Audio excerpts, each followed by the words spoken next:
네, 안녕하십니까. 오늘 강의는 디지털 지하와 터널 리스크 안전 관리에 대해서 말씀드리겠습니다. 저는 서울대학교 공과대학을 1983년에 졸업하고 현재 건화에서 근무하고 있습니다. 경력은 대우, 삼보, 삼성, 그 다음에 이제 호주의 뉴사우스 웨일즈 대학, 그다음에 싱가포르의 파슨스 브링크에서 근무한 경험이 있습니다. 오늘 주제는 크게 5가지로 한번 구분해 봤습니다. 먼저 디지털 디지털 언더그라운드라는 개념과 두 번째로는 지하 터널 공사의 리스크 안전 관리, 그리고 세 번째로는 도심지 대심도 터널 북락 사고 사례에 대해서 살펴보고, 네 번째로는 도심지 대심도 터널에서의 리스크 평가 및 안전 관리에 대해서 한번 살펴보도록 하겠습니다. 먼저 디지털 지하와 스마트 건설이 되겠습니다. 디지털 지하의 개념은 이제 싱가포르에서 2018년도에 처음 도입됐습니다. 디지털 지하의 개념은 이제 지하의 모든 조건을 이제 하나의 지하 정보를 디지털화하는 개념으로서 만들어져 있고요. 이런 개념은 이제 디지털 언더그라운드 프로젝트를 통해서 현재 싱가포르의 모든 지하의 지작물 또는 여러 가지 터널 구조물 같은 것들을 그림에서 보시는 바와 같이 이제 디지털로 이제 3차원으로 구현하는 그런 시스템이 되겠습니다. 또한 홍콩에서는 그림에서 보시는 바와 같이 지하 공간 개발에 대한 이제 파일럿 스터디를 통해서 우리가 살고 있는 이 지상 공간 이하의 모든 공간을 그림에서 보시는 것 같이 이제 디지털로 표현하는 그런 연구들을 진행하고 있고요. 2010년도 헬싱키에서는 언더그라운드 마스터 플랜이라는 그거를 통해서 마찬가지로 이제 지하 공간 개발에 필요한 모든 정보를 디지털화하는 그런 걸로 지금 진행하고 있습니다. 그래서 프랑스에서도 이제 DTDI 시티 시스템이라는 걸 도입을 해서 기본적으로 이제 도심지 공사에서 안전사고를 예방하기 위해서 그림에서 보시는 바와 같이 이제 모든 지작물들을 국가에서 디지털로 관리하는 DTDI 시스템을 이제 도입을 하였고요. 영국에서도 마찬가지로 이제 언더그라운드 맵이라는 개념을 도입해서 국가 이제 언더그라운드 아셋 레지스터에서 NUA라는 제도를 도입해서 그림에서 보시는 바와 같이 이제 지하의 지작물이나 여러 가지 이제 지하 구조물을 등록하고 이걸 전자적으로 관리하는 이제 시스템이 되겠습니다. 또 한 가지는 이제 건설 공사에서 이제 디지털 정보 공사를 활용하는 것이 되겠는데, 요거는 이제 크로스 레일이라는 영국의 런던에 이제 터널 프로젝트 도입된 이제 UCIMS라는 시스템입니다. Underground Construction Information Management 시스템으로서 지하 터널 공사를 하는 과정에 간섭이 되는 모든 지하 어떤 지작물과 시설들을 그림에서 보시는 것처럼 하나 이제 통합 관리하는 그런 시스템이 되겠습니다. 일본도 마찬가지인데요. 일본은 이제 스마트 인프라 플랫폼이라는 것을 2020년도부터 적극적으로 도입했고, 그림에서 보시는 것처럼 이제 지하에 있는 모든 지작물과 지하 구조물 또는 터널 시설물들을 이와 같이 스마트 인프라 플랫폼에 이제 도입하는 그런 과정이 되겠습니다. 그리고 또 한 가지는 이제 대심도 지하 정보 시스템이라는 게 있는데, 일본에서 Deep Underground Information 시스템입니다. 일본은 이제 지하 공간 개발이 상대적으로 많이 발달되기 때문에 최근에는 이제 기존의 지하 공간이 개발되어 있는 하부의 심도, 이거를 이제 우리가 대심도, 딥 언더그라운드로 정의하고 여기에 포함된 모든 이제 지작물들을 그림에서 보시는 것처럼 이제 통합 관리하는 그런 지하 정보 시스템이 구축되어 있습니다. 또한 이제 DX라는 디지털 트랜스포메이션이라는 개념인데요. 모든 인프라 스트럭처를 디지털 트랜스포메이션 시키는 것이 되겠고, 여기에 이제 중심축이 이제 BIM이라는 것을 도입을 해서 모든 디지털 정보를 지하에 저장하는 그런 개념이 되겠습니다. 그리고 또 한 가지는 이제 터널 공사에서 Integrated CIM, 그러니까 Civil Information 모델을 도입해서 그림에서 보시는 것처럼 이제 지하에 존재하는 모든 정보, 그러니까 땅에 대한 정보, 그 다음에 뭐 구조물에 대한 정보, 그 다음에 설계나 시공에 대한 모든 정보를 이와 같이 통합 관리하는 CIM 모델이 이미 이제 개발돼서 활용되고 있습니다. 또 한 가지의 CIM 모델이 터널 공사에서 활용되고 있는 그런 사례를 볼 수가 있습니다. 또 한 가지의 이제 큰 트렌드는 이제 독일에서 인터액션 모델링이라는 개념을 도입을 했는데, 이것은 이제 주로 이제 기계화 시공, 우리가 TBM이라고 하는 기계화 시공에 있어서 기계화 시공 중에 발생하는 모든 정보를 하나의 플랫폼으로 구현하자라고 해서 SFB837이라는 이제 연구 그 태스크 팀을 만들어서 공동 연구를 진행하죠. 그래서 그림에서 보시는 것처럼 먼저 이제 그 땅에 대한 정보, 그다음에 장비, TBM 장비에 대한 정보, 그다음에 두 번째로는 이제 라이닝, 우리가 세그먼트 라이닝이라고 하는데 세그먼트 라이닝에 대한 정보, 그다음에 이제 그 모니터링, 이제 굴착을 하면서 발생되는 모든 데이터를 이제 모니터링하는 그런 시스템이 되겠고요. 그 다음에 이제 굴착에 대한 프로세스나 운반에 대한 모든 정보를, 그래서 하나의 터널 공사에서 발생할 수 있는 모든 정보를 하나의 시스템으로 구현하자는 그런 개념이 되겠습니다. 이것을 우리가 표현하자면 터널 인포메이션 모델링이라는 개념을 통해서 하나의 프레임워크를 만들고, 언더그라운드 땅에 대한 정보, 그다음에 어버브 그라운드 지상에 대한 정보, 그다음에 라이닝에 대한 정보, 그다음에 TBM 장비에 대한 정보를 하나로 구현하는 그런 시스템이 되겠습니다. 이것들의 이제 제일 중요한 포인트는 시공 과정에서 이것을 리얼타임 시뮬레이션이 가능하게끔, 그래서 집안과 터널이 굴착할 때 터널 굴착 과정의 모든 데이터가 자동적으로 이제 그 지상에서 구현할 수 있는 하나의 시스템이 되겠습니다. 이런 것들은 이제 궁극적으로 터널 굴착에서 발생하고 있는 지상에 대한 영향, 이것을 우리가 데미지 어세스먼트라고 하는데요. 스마트 앱을 통해서 터널 굴착에서 지상에 대한 영향까지도 이와 같이 그림에서 보시는 것처럼 침하라든지 건물 손상이라든지 이런 것들을 이제 표현할 수 있는 또는 해석할 수 있는 그런 시스템이 되겠습니다. 이런 것들이 구현이 되면 디지털 플래닝이 가능한 거죠. 그래서 터널 선형이 그림에서 보시는 것 같이 세 가지 선형의 댐에 따라서 각각의 선형에 있어서 지상에 미치는 영향 등을 우리가 종합적으로 평가할 수 있기 때문에 우리가 도면에서 플래닝 하는 게 아니라 디지털 플랫폼에서 직접 터널을 모델링할 수 있는 그런 장점을 가질 수 있습니다. 이런 장점을 통해서 여러 가지 그 수치 해석과 결국은 이제 결합을 시켜서 우리가 선형 설계 또는 노선 설계를 직접적으로 할 수 있는 굉장히 유용하게 쓸 수 있는 그런 플랫폼이 되겠습니다. 그리고 또 한 가지 그림은 이제 디지털 블루프린트라는 개념이죠. 그래서 아까 영국, 독일, 여러 국가에서 실현하고자 하는 궁극적인 시스템은 지상 공간과 지하 공간의 모든 정보를 하나의 시스템으로, 그래서 디지털 블루프린트를 만드는 그런 개념이 되겠죠. 우리가 지상 공간과는 달리 지하 공간이라는 것은 우리가 알 수가 없는 정보들이 많지 않습니까? 볼 수가 없기 때문에. 그래서 지하 공간의 정보를 가능한 한 다 정량화하고 이를 3차원적으로 구현함으로써 또는 우리가 프로젝트를 수행함에 있어서 필요한 정보를 직접적으로 제공해주는 그런 중요한 역할이 되겠죠. 우리 한국에서도 마찬가지로 최근에 이제 스마트 TBM 테크놀로지라는 개념이 도입돼서 지금 그 김포파주 고속도로라고 해서 한강 밑을 지금 이와 같이 약 14m의 TBM 장비가 지금 굴진 중에 있습니다. 이럴 경우에는 이제 굴진에 의한 이제 여러 가지 리스크가 발생할 수 있기 때문에 그림에서 보시는 것처럼 이제 스마트 어떤 기술을 도입해서 대기압 커터 교체라든지 모니터링이라든지 자동 감지 센서라든지 이런 것들을 도입해서 보다 안전화된 그런 어떤 기술, 스마트 기술을 TBM 공법에 적용해서 운영 중에 있습니다. 또 한 가지는 이제 TBM 장비 운영 제어죠. 장비라는 건 거대한 기계이기 때문에 이거를 어떤 사람이 인력적으로 운영하는 것들이 아니라 데이터, 운전 제어라든지 시뮬레이터라든지 그다음에 커터 헤더 설계 자동화라는 그런 기술을 도입해서 이것들을 이제 하나의 시스템화 운영해서 가장 안전하고 효율적으로 이제 굴전하는, 그래서 궁극적으로 이제 스마트 또는 이제 디지털화하는 그런 과정이 있다고 할 수가 있습니다. 그 다음에 이제 중국 같은 경우도 이제 그림에서 보시는 것처럼 이제 인포메이션 매니지먼트 클라우드 플랫폼이 되는 거죠. TBM에 관련된 모든 정보가 그림에서 보는 것처럼 이제 디지털화되고 이게 자동적으로 구현이 되는 그런 시스템이 되겠습니다. 이것은 이제 TBM 스마트 인텔리전트 터널링 시스템과 연동이 돼서 TBM 굴진 중에 얻어지는 모든 데이터가 하나의 시스템으로 이제 구현이 되는 거죠. 그래서 아까 설명드린 것처럼 이제 집안, 땅에 대한 정보, 그다음에 굴진에 대한 정보, 그다음에 구조물에 대한 정보, 그다음에 모니터링에 대한 정보들이 하나의 시스템에서 통합적으로 운영된다. 그래서 TBM 스마트 이제 인텔리전트라는 개념이 도입돼서 일부 현장에서 운영되고 있습니다.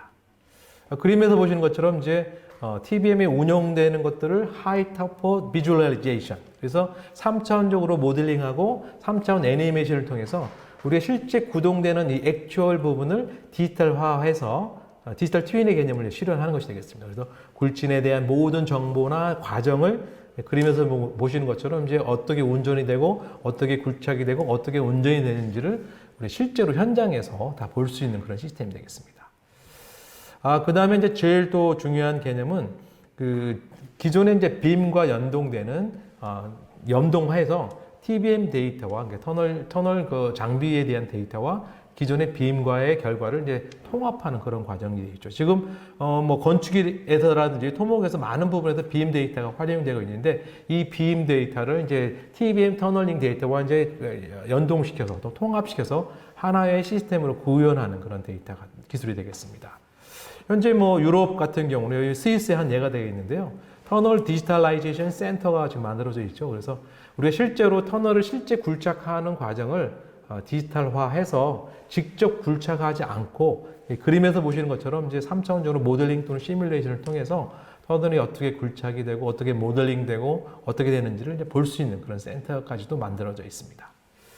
그래서 이제 현재 다시 한번 정리해서 말씀드리면 지금 이제 도심지 지하공간 개발에서 기계와 TBM 터널링이 많이 활용이 되고 그러다 보니까 TBM 터널링 기술에서 이제 스마트 테크놀로지라는 스마트 기술과 디지털 기술 그게 궁극적으로 이제 디지털 언더그라운드와 연동되는 그런 궁극적인 방향으로 가고 있습니다. 그림은 이제 TUNIS라는 이제 내비게이션 시스템이 되겠는데요. 터널 굴착에 필요한 모든 장비 또는 자재 이런 것들이 하나의 시스템으로 이제 구현되는 그래서 실제 세그먼트나 또는 여러 가지 뭐 락볼트라는 쇼크리트라는 그런 장비들이 어떻게 운반이 되고 관리가 되는지를 볼 수 있는 그런 시스템이 되겠습니다. 첫 번째 시간의 요점은 우리 그 도심지 지하공간 개발이 지금 활성화되고 있는 과정에서 이런 것들을 안전하고 효율적으로 실현하기 위해서 디지털 지하, 디지털 언더그라운드 개념이 도입되어 있고 이 디지털 언더그라운드에 스마트 테크놀로지가 활용이 되고 있다는 그런 개념이 되겠습니다. 두 번째로는 지하 터널 공사 리스크 안전관리가 되겠습니다. 여러분들이 잘 아시겠지만 이 터널이라는 것은 땅 속에 만들어져 있는 거죠. 그래서 땅이라는 것은 우리가 불확실성이 uncertainty라고 하는데요. 상대적으로 많습니다. 그러다 보니까 다른 공사에 비해서 뭐 지상, 교량이라든지 또는 건축 구조물에 비해서 사고가 많다. 이것을 우리가 메이저 리스크라고 하는 거죠. 그래서 우리가 예상치 못한 지상 또는 붕괴 또는 뭐 막장의 불안전성들이 발생할 수 있고 그림에서 보시는 것처럼 이제 뭐 카이로 메트로, 그다음에 퀼름 메트로, 그다음에 뭐 여러 가지 이제 워싱턴 메트로 같은 도심지 터널 공사에서 지금 많은 사고들이 발생하고 있습니다. 뭐 마찬가지로 뭐 싱가포르 MRT 현장, 그다음에 상하이 메트로 같은 뮌헨 메트로에서도 이와 같이 대형 북락 사고가 많이 발생하고 있을 수가 있죠. 또 마찬가지로 뭐 대심도 터널에서도 뭐 붕괴나 사고들이 많이 발생하는데 궁극적으로 사고가 많기 때문에 이 지하 터널 공사에서 우리가 예상하고 있는 또는 리스크를 어떻게 관리할 것이냐가 중요한 포인트가 되겠습니다. 이 사진은 이제 2016년에 그 캐나다 오타와 LRT에서 발생한 대형 북락 사고죠. 2016년 뭐 한 7, 8년밖에 되지 않았지만 도심지에서 이와 같이 대형 북락 사고가 아직도 발생하고 있다는 것이죠. 그리고 2017년도에 독일의 지금 여기에 라세트 터널에서 이제 북락 사고 발생했는데요. 기존 터널 하부를 통과하다가 이제 터널이 북락돼 있어. 기존 터널이 1년 반 동안 이제 운행이 중지가 되는, 그래서 약 2조 원의 이제 재정 손실을 가져오는 엄청난 이제 대형 사고가 발생한 사례도 있기 때문에 그만큼 터널 공사에서 안전 관리가 굉장히 중요하다라는 걸 알 수가 있고요.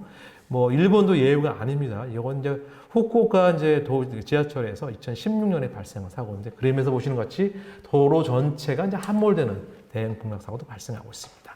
그래서 터널 공사가 상대적으로 이제 그 어떤 안전사고 또는 붕괴, 북락사고 많이 발생하기 때문에 영국에서부터 이제 어떻게 하면 이걸 관리할 것인지를 고민하게 되고, 영국에서 이제 1994년에 이따 말씀드리겠지만 이제, 그 히드로 그 공항철도에서 사고가 발생해서 2000년도에 HSE 그 영국 안전보건위원회에서 이와 같이 리포트를 발표하게 되는 거죠. 이 리포트의 핵심은 그림에서 보시는 것처럼 이제 explicit risk management, 즉 철저하게 공개되는 이제 리스크 관리가 필요하다는 것이 주요한 포인트가 되겠습니다. 이런 관점으로부터 2004년도에 영국 터널 협회 BTS에서 엔지니어링 디자인 프로세스가 개발이 되는 거죠. 이거는 기존에 이제 기본 설계, 시스 설계, 확정 설계 이런 과정에 반드시 그림에서 보시는 것처럼 좌측에 리스크 매니지먼트를 반드시 의무화하게끔 하는 것이 되어 있고, 이러한 것들을 바탕으로 해서 영국에서는 리스크 매니지먼트 프로세스를 이제 의무화하게 되는 거죠. 그리고 이제 이런 그 리스크 매니지먼트를 기반으로 해서 2007년도, 2015년 신도에 CDM, 그 설계 관리 법령을 개정해서 설계에 기반한 세이프티를 반드시 실현하게끔 이제 법정으로 구속하게 되어 있고요. 그래서 설계 단계에서부터 이제 설계 단계에서부터 안전 관리, 즉 리스크 관리가 필요하다는 그런 개념이 되겠습니다. 다시 싱가포르로 들어가 보겠습니다. 2004년도에 이제 싱가포르에 이 그림에서 보시는 것처럼 리콜 하이웨이라는 이제 그 MRT 공사 중에 대형 북락 사고가 발생하고 4명의 이제 노동자가 이제 죽게 되는 거죠. 이 사고로부터 싱가포르 정부에서는 도대체 왜 이렇게 사고 발생하지라는 고민을 통해서 조사위원회를 구성하고 조사위원회로부터 이와 같이 레슨 럼 도대체 뭐가 문제인가 해서 고민해 본 결과 18가지의 문제점을 발생시키는 거죠. 그래서 보면은 설계가 잘못됐고, 뭐 계측이 잘못됐고, 여러 가지 이제 그 기존의 어떤 그 공사의 어떤 문제점을 체크하고, 그림에서 보시는 것처럼 이제 싱가포르에서는 recommended system, 기존의 시스템을 변경하는 그런 제도를 발생하게 됩니다. 그래서 지금 싱가포르에 가보면, 그림에서 보시는 것처럼 이제 QPS, QPD, AC라는 이제 복합적인 어떤 상호 관리 규제 제도를 만들어 놓고, 이 제도의 핵심은 바로 지하 터널 공사에서의 리스크 관리가 되겠습니다. 그래서 제일 우선적으로 PSR 프로세스를 만드는 거죠. PSR이라는 것은 프로젝트 세이프티 리뷰 프로세스입니다. 그래서 모든 건설 공사에서 프로세스에서 세이프티를 관리하게 되고 그 관리의 세이프티 서미션, 그 승인을 받게 되어 있고 거기에 핵심이 바로 리스크 매니지먼트가 되겠습니다. 그래서 2004년도에 국제 터널 협회에서 이와 같이 가이드라인, 리스크 매니지먼트 가이드라인이 발표가 되고요. 2006년에 ITIG 국제 터널 보험가 그룹에서 실무 코드를 만들어서 앞으로 터널 공사에서 리스크 관리를 할 때는 요렇게 하자라는 이제 가이드라인을 제정하게 되는 거죠. 여러분들이 잘 아시다시피 리스크 관리는 여러 가지 프로세스, 분석과 평가와 관리의 프로세스로 만들어지고 기본적으로 이제 프리퀀시와 컨시퀀스의 분석 개념으로 되겠습니다. 그래서 그 그림에서 보시는 것처럼 probability, 리스크 발생할 수 있는 가능성 또는 빈도와 그 다음에 리스크 임팩트, 리스크 발생함으로 발생하는 영향과 결과를 그거의 곱으로 리스크가 정량적으로 평가되는 개념이 되겠습니다. 그래서 이 두 가지 항목으로부터 리스크 어세스먼트 매트릭스가 만들어지는 거죠. 그래서 그림에서 보시는 것처럼 프리퀀시가 5개 항목, 그 다음에 컨시퀀스 결과가 5개 항목으로 총 25개의 항목으로 나눠지고 이것들을 다시 4개의 그룹으로 나눠지는 거죠. 그래서 그림에서 보시는 것처럼 unacceptable, 받아들일 수 없는 리스크, unwanted, 원하지 않는 리스크, 그 다음에 acceptable, 이거는 수용이 가능한 리스크, 그 다음에 negligible, 이거는 무시해도 되는 리스크로 구분하고 그 각각의 리스크에 대해서 평가를 하고 대책을 수립하는 과정이 되겠습니다. 앞에 설명드린 것들을 하나의 플로우 차트로 만들어 봤습니다. 그래서 hazard definition, identification, 해저드를 이제 규정하고 frequency, 그다음에 consequence를 분석한 다음에 리스크를 평가하고 리스크 평가 결과에 따라서 대책을 수립하는 과정이 되겠습니다. 이 표가 바로 이제 리스크 매트릭스 표가 우리가 리스크 대책을 수립하기 전, 왼쪽이 되겠죠. 왼쪽 하기 전에 노란색의 리스크 등급이 리스크 대책을 수립한 후에 그린색으로 바뀌는 그런 과정이 되겠습니다. 두 번째 꼭지에서는 이제 터널 공사가 그만큼 이제 안전 리스크의 위험성이 높다. 그리고 그 상대적으로 다른 어떤 구조물에 비해서 리스크 관리를 좀 철저히 해야 된다. 그리고 그 리스크 관리 방법으로서 리스크 매트릭스라는 평가 방법을 도입해서 관리하고 있다라는 것이 되겠습니다. 세 번째 꼭지는 우리가 도심 대심도 터널 북락 사고 사례 한번 쭉 보겠습니다. 맨 먼저 히드로공항철도입니다. 1994년에 사실 터널 공사의 획기적인 사건이죠. 가장 터널링이 발달한 영국에서 대형 사고가 발생함에 따라서 이와 같이 이제 엄청난 지반 침하와 그다음에 크레이터, 지반 함몰이 발생하게 되겠습니다. 그래서 그림에서 보시는 것처럼 이제 기존의 철도 하부 또는 건물 하부를 통과하는 와중에 여기 나와야죠. 컨코스 터널이 있는데 그 하부를 통과하는 대규모 터널을 굴착하는 와중에 발생했고요. 상대적으로 이제 여러 가지 설계나 시공상의 문제점이 확인이 됐습니다. 여기 이제 일반적으로 터널의 단면이 클 경우에는 그림에서 보시는 것처럼 이제 크라운 인버트, 벤치 인버트 3분할 굴착을 하게 되고요. 여기 이제 터널이 북락된 모습이 되겠죠. 그래서 우리가 쇼크리트라고 하는데 라이닝이 이제 완전히 이제 부서지고 여기 그 굴착 중에 있는 장비도 이렇게 이제 완전히 잠겨버리는 그런 사진이 되겠습니다. 두 번째 사고는 이제 리콜 하이웨이 MRT 붕괴 사고입니다. 이건 싱가포르에서 2004년도에 발생합니다. 그림에서 보시는 것처럼 이제 대규모 북락 사고가 발생했고 아까 말씀드린 것처럼 4명이 죽은 아주 큰 대형 사고가 발생하는 거죠. 이건 시간 경과에 따른 붕괴 사고고요. 그림에서 보는 것처럼 이제 수직구와 연결 터널이 전체가 무너지는 그런 사고가 되겠습니다. 잘 아시다시피 이제 컬랩스 그 붕괴 구간을 표시하는 것이 되겠고요.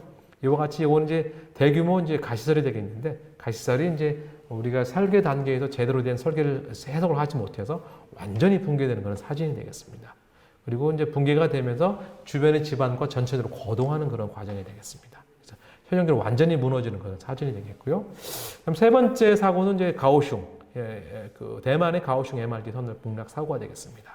요거는 2005년도에 발생한 사고인데 이제 대규모의 도로 함몰과 건물이 붕괴되는 사고가 발생하는 거죠. 이 사고가 앞서 약 4번의 이제 사고가 있었고요. 그림에서 보시는 것 같이 2개의 터널을 뚫고 이 2개의 터널을 연결한 것을 우리가 크로스 패시지, 피난 연결 통로라고 하는데 이걸 굴착 중에 이제 발생하는 거죠. 그래서 기존의 지하차도 하부에 터널 공사를 이제 TBM 공포를 하는 와중에 그림에서 보시는 것처럼 이제 하나의 그 집안의 파이핑 현상에 의해서 우리가 크로스 패시를 굴착하는 와중에 파이핑에 의해서 북락 메커니즘이 되는 거예요. 그래서 파이핑에서 집안 하부가 거동이 되고 전체 터널이 이제 완전히 무너져서 지상에 있는 뭐 지하 차도까지 무너지고 집안과 또는 도로와 또는 이제 건물까지도 무너지는 사건이 되겠습니다. 이것들은 이제 종방향으로 한번 보시면은 크로스 패시지 이제 파이핑 현상에 의해서 발생하고 이 파이핑 현상이 지상에 연결이 되고 그다음에 전체가 이제 북측과 남측의 모든 터널이 붕괴되는 그런 사고가 되겠습니다. 네 번째는 이제 후쿠오카 지하철 도로 함몰 사고입니다. 2016년도에 발생한 사고인데요. 그림에서 보시는 것처럼 후쿠오카 전체 지상의 도로가 완전히 무너지는 그 사고가 되겠는데요. 다행히 이제 건물 자체는 좀 그 어떤 말뚝 기초가 좀 버텨주고 있어서 무너지지 않는 그런 사고가 되겠고요. 요거는 전체적인 이제 그 종단 면도가 되겠죠. 우리가 지하철 정거장과 그다음에 본선 터널 연구로 되는데 일본의 경우는 모든 본선 터널은 이제 쉴드 공법, 그다음에 정거장과 이제 규모가 좀 큰 터널은 이제 나튼 공법을 적용하는 것이 되겠습니다. 이게 이제 북락 단면이 되겠습니다. 그림에서 보시는 것 같이 터널을 굴착하면서 지상과 이제 이렇게 커다란 이제 함몰이 발생하고 약 6,200 로베 정도의 이제 토사가 함몰되는 그런 사고가 발생하는 거죠. 전체적으로 이런 부분은 주로 이제 집안 조건, 우리가 설계 당시 예상하지 못한 집안 조건과 차이가 나는 경우가 있어서 발생하는 것이 되겠고요. 여기에 대해서 여러 가지 이제 분석적 기법을 통해서 사고의 원인을 밝혀내는 것이 되겠죠. 그다음에 마지막으로 이제 도쿄 외곽 순환도로 도로 함몰 사고가 되겠습니다. 이와 같이 이제 초창기에 도심지에 이와 같이 싱크홀이라는 이제 구멍이 이제 발생하게 되고 이 구멍이 발생하는 원인을 이제 추적하는 과정에 바로 이 싱크홀 하부에 대심도 TBM 터널이 굴착 중에 있었습니다. 아까도 말씀드린 것처럼 이제 일본이나 우리나라 같은 경우는 40m를 대심도 터널로 규정을 하고 여기에 이제 약 직경 15.8m의 대형 TBM 터널을 2개를 굴착 중에 발생하는 거죠. 그림에서 보시는 것처럼 약 3번의 이제 싱크홀이 발생을 했고요. 이 싱크홀이 그림에서 보시는 것처럼 약 50m의 토피고가 있음에도 싱크홀이 발생하는. 그래서 상당히 이제 그 기술적으로 어려운 문제였지만 결국 이제 TBM에서의 제대로 된 이제 운행 또는 운전이 안 됐기 때문에 발생한 걸로 이제 규정이 되겠습니다. 그래서 세 번째 꼭지로서 우리가 국내외적으로 발생하고 있는 터널 사고를 많이 살펴보았는데요. 특히 도심지 터널 공사에서 터널 사고가 많이 발생하고 있고 앞서 설명드린 것처럼 도심지 대형 터널 공사에서 사고가 많기 때문에 결론적으로 도심지 대심도 터널 공사에서 안전 리스크 관리가 필요하다는 그런 개념이 되겠습니다. 마지막으로는 그러면 리스크 평가를 어떻게 하는지 평가 사례를 한번 보도록 하겠습니다. 요건 GTX-A 프로젝트입니다. 지금 우리나라 지금 일산에서부터 그다음에 시청을 지나서 지금 삼성역까지 수도권 급행철도라는 터널 공사가 진행 중에 있습니다. 지금 GTX-A라고 칭해지고 있죠. 여기에 지금 309와 409가 전체 6항목으로 나눠져 있고요. 오늘의 보실 그 프로젝트 사례는 309가 되겠습니다. 이건 일산의 대곡 정거장 구간이 되겠습니다. 자, 여기서도 마찬가지로 리스크 관리 어떻게 할 거냐. 그래서 먼저 기준이 필요한데, 이와 같이 발생 빈도에 대한 기준 5등급, 그 다음에 발생 결과에 대한 등급 5등급을 구분하고, 그 다음에 리스크 수준에 따른 대책을 통해서 이와 같이 A, B, C, D 4등급의 리스크 등급을 구분하게 되겠습니다. 그리고 터널 공사의 특성을 구분해서 공정별 리스크, 터널, 가시설, 수직구, 정거장, 그 다음에 위험 항목별 리스크, 지질, 치마, 지하수, 발파, 구조물. 그래서 4개의 공정에 위험 항목 5개를 해서 총 20개의 리스크 항목을 도출하게 되어 있고요. 그래서 리스크 항목별로 리스크 평가 시트를 구성하는 거죠. 그래서 리스크 아이디부터 해서 설계 확인, 위험 요소, 등급, 저감 대책, 이와 같이 총 17개의 어떤 리스크 평가 시트를 구성하고, 궁극적으로 리스크 등급을 평가하고 관리 평가 등급에 따른 관리 책임 방안을 이제 구체화하는 과정이 되겠습니다. 이게 앞서 설명드린 설명한 제가 리스크 평가 시트를 하나 이제 엑셀 시트로 구현하는 거죠. 그래서 여기에 이제 리스크 프리퀀시, 그 다음에 이제 여기 컨시퀀시, 그 다음에 매트릭스 등급, 그리고 각 아이디별로 17개의 항목별로 해서 리스크가 초기 리스크, 그 다음에 그 리스크 대책을 수립한 후에 잔류 리스크로 구분해서 평가하는 시트가 되겠습니다. 그래서 기본적으로 우리가 공사 초기 평가하는 것을 우리가 before mitigation, 그다음에 공사의 단계에서 이제 대책을 수립한 후에 after mitigation. 그래서 초기 리스크를 잔류 리스크로 변환하는 그런 과정이 되겠습니다.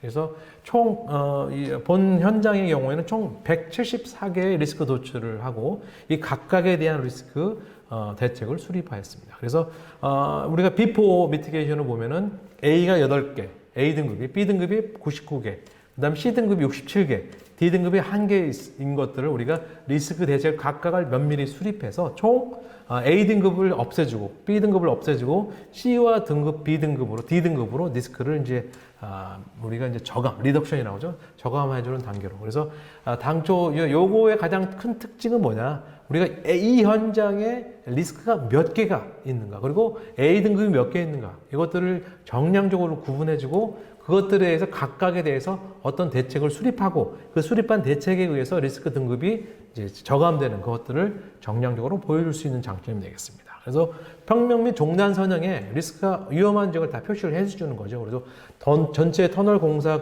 구간 중에서 가장 리스크가 큰 곳을 선정해 주고 그것들의 중점 관리 지역으로 선정해 주는 것이 되겠습니다.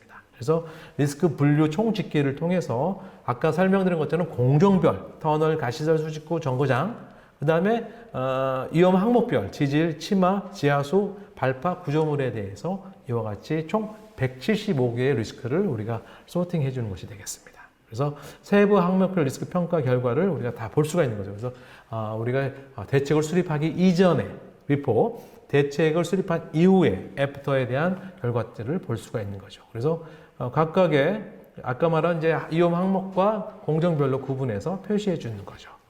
자, 그래서 이제 다시 한번 결론적으로 말씀드리면 우리가 지금 지하 터널 공사 리스크가 굉장히 크다고 말씀드렸죠. 그래서 저희가 지금 이제 국내 수도권 급행철도 GTX-A 현장을 대상으로 해서 한번 리스크 평가, 리스크 관리, 안전 관리를 어떻게 할 것인지를 한번 정량적으로 한번 살펴봤습니다. 그래서 앞으로 이 도심지 대신 터널에서 리스크 안전 관리가 굉장히 중요한 포인트가 되겠다. 기존에 정성적으로 했던 안전 관리 그런 시스템을 우리가 리스크 평가 기법을 도입해서 정량적으로 도입할 수 있는 그런 개념이 되겠습니다. 마지막으로 결론 및 제언이 되겠습니다. 앞에 제가 4가지 꼭지를 한번 정리해서 말씀드리면, 첫 번째로는 최근에 이제 디지털 지하화와 스마트 터널에 대한 트렌드가 되겠죠. 그래서 도심지 지하에 대한 모든 정보를 이제 디지털화한다. 그래서 3차원 정보로 가시화하는. 그래서 이것을 디지털 언더그라운드 또는 스마트 터널링으로 변화하고 있다는 것이고, 도심지 지하 터널 공사 시 다양한 스마트 기술이 활용되고 있다는 것이 되겠죠. 여러 가지 스마트 기술이 개입되고 있는데 도심지 안전 관리를 위해서 스마트 기술이 되고 있고, 이런 디지털 기술과 스마트 기술이 터널 공사에 도입됨으로써 터널의 공사의 공사 관리, 안전 관리, 품질 관리, 또는 리스크 관리를 구현할 수 있다는 것이 되겠습니다. 두 번째 꼭지로는 지하 터널 공사가 상대적으로 이제 안전사고 위험성이 크다. 그렇기 때문에 이것들을 효과적으로 관리할 수 있는 방안이 필요하다. 그래서 리스크 안전 평가가 되겠죠. 그래서 첫 번째로는 이제 설계 단계에서부터 리스크를 평가하는 설계 안전성 평가, 우리가 DFS라는 제도가 도입되어 있고요. 그다음에 설계 및 시공 단계에서 철저한 안전 확인 절차, 우리가 Safety Procedure 또는 Safety Submission 절차가 좀 더 강화가 돼야 되고, 그다음 세 번째로는 체계적인 또는 정량적인 리스크 관리 시스템이 도입이 돼야 된다. 그래서 우리가 기존의 안전 관리 부분을 보다 체계적으로 좀 더 확실하게, 좀 더 체계적으로 프로젝트 시작 단계에서부터 끝 단계까지 관리하는 시스템으로 이제 도입돼야 된다. 그리고 마지막 꼭지에서는 이제 도심지 터널 공사의 리스크 안전 관리를 어떻게 할 거냐 하는 문제인데, 첫 번째로는 이 터널 기술자의 어떤 기술적 판단에 대한 독립성 또는 전문성, 우리가 accredited engineer라는 개념이 되는데 도입돼야 되는 것이고요.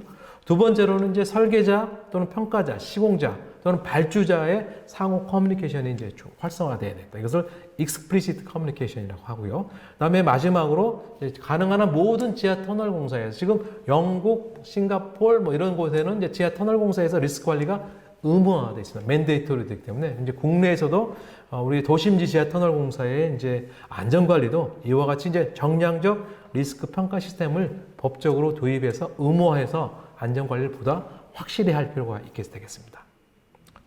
앞에 말씀드린 모든 내용들은 참고문을 좀 참고해 주시고요. 앞으로 그 터널 리스크 관리에 대해서 보다 좀 획기적이고 선진적으로 체계적인 방법을 도입했으면 하는 바람에서 본 발표를 시작하게 되었습니다. 감사합니다.